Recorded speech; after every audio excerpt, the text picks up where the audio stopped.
వామ్మో! మళ్ళీ 600 గ్రామ్స్ తగ్గిపోయానండి. బాగా తేడా వచ్చేసిందనైతే చెప్పను గానీ, ప్రెజెంట్ అయితే ఇలా ఉన్నాను. 100లో నుంచి 6 కేజీస్. హాయ్ అండి. ఇవాళ డే 13. ఇవాళ నా వెయిట్ 600 గ్రామ్స్ అయితే తగ్గిపోయానండి. చాలామంది నమ్మట్లేదు 13 డేస్‌లో నేను 6 కేజీస్ లాస్ అయిపోయాను అంటే.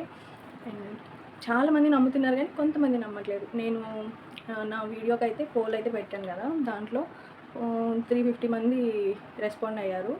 దాంట్లో వచ్చేసి 79% జనాలు నమ్మారు నేను వెయిట్ లాస్ అయ్యాను అంటే. 21% మందేమో నమ్మలేదు. సో వాళ్ళ కోసం నేను ఒకేసారి తగ్గిపోయి నేను ఇది చేశాను, అది చేశాను అంటే మీరు నమ్మకపోయినా ఓకే. నేను డైలీ వీడియోస్ పోస్ట్ చేస్తూనే ఉన్నాను కదండీ! ఎంత తగ్గాను, ఏం తింటున్నాను అనేసి. సో అయినా నమ్మట్లేదు అంటే నేనేం చేయలేను. ఇవాళ అయితే నా వీడియో చూసేసేయండి నేనేం తిన్నాను. బ్రేక్‌ఫాస్ట్‌కి అయితే జ్యూస్ ప్రిపేర్ చేసుకుంటున్నాను అండి. క్యారెట్, కీరా, యాపిల్, బత్తాయి అండ్ బీట్రూట్‌తో ఎక్కువ తింటేనే ఎక్కువ లాస్ అవుతున్నానండి. ఇదైతే నేను గమనించాను. ఓన్లీ జ్యూస్ ఒక్కటే తాగేసి ఊరుకుంటా అంటే వెయిట్ లాస్ సరిగ్గా అవ్వలేదు నాకు.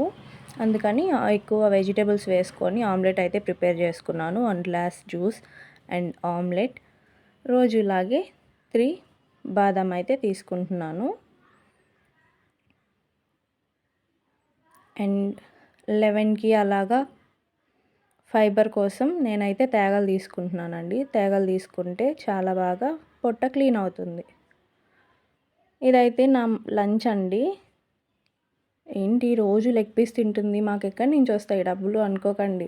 హాఫ్ కేజీ 130 రూపీస్ పెట్టి లెగ్ పీసెస్ తెచ్చుకుంటే 5 వస్తున్నాయి. ఫైనల్లీ డిన్నర్కి అయితే నేను బత్తాయి జ్యూస్ అయితే తాగుతున్నానండి. బత్తాయి జ్యూస్ వల్ల కూడా వెయిట్ లాస్ బాగుంటుంది. ఈవినింగ్ నేను ఇంకేం తినట్లేదు. ఇవాళ వీడియో అయితే ఇదండి. లైక్ చేయండి, ప్లీజ్ ఫాలో చేయండి.